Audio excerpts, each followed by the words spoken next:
for today, we will be baking lace cookies. Okay? Yung medyo manipis na mga cookies, tapos sandwich natin sa milk chocolate. Okay? You can use this recipe para pang-negosyo this coming Christmas. Or kung nahuli kayo, then negosyo for New Year. Okay? So, this is very easy. No need ng mixer.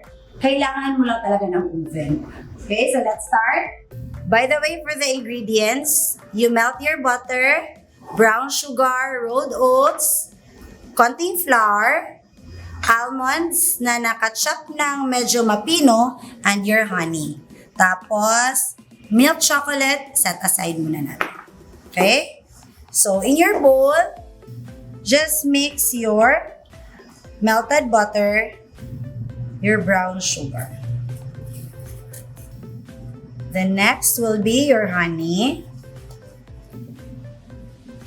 Then, your flour.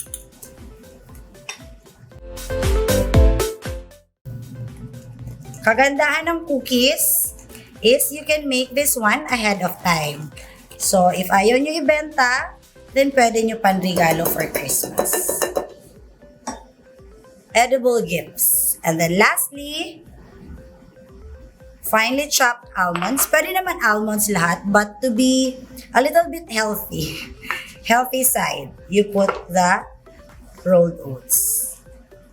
Kung ayaw nyo mapansin ng kids yung oats, then pwede nyo siya isabay, food process kay almonds.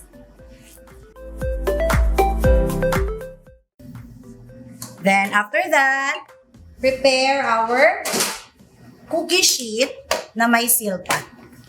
Actually, pwede namang baking paper, but if you have silpat, then use the silpat. Mag-spread to guys ha. So, at least, maglagay ka ng space. Pa-social distancing mo sila. Yan. This can wait. Pwedeng daan-daan yung pag-bake mo. So, if you only have one silpat, then 6 muna. Tapos, after baking, scoop again, and then bake again. Okay? Bake this one at 350. Same lang with other cookies.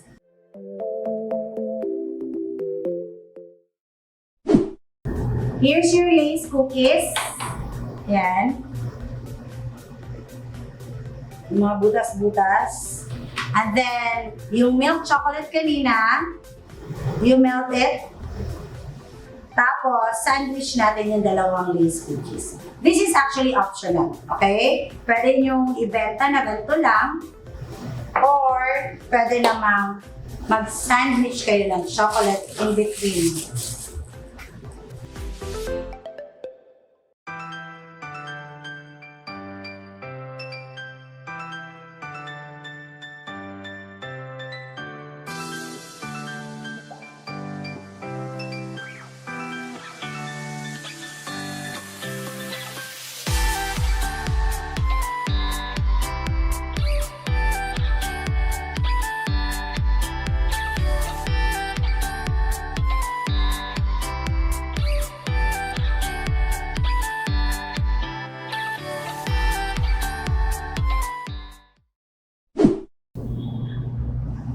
Claro, yung chocolate na nag-boost sa labas.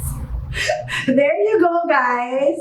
Our lace cookies with milk chocolate in between. Okay? So, you can use this recipe para pang negosyo sa Pasko or edible gifts for your friends this Christmas.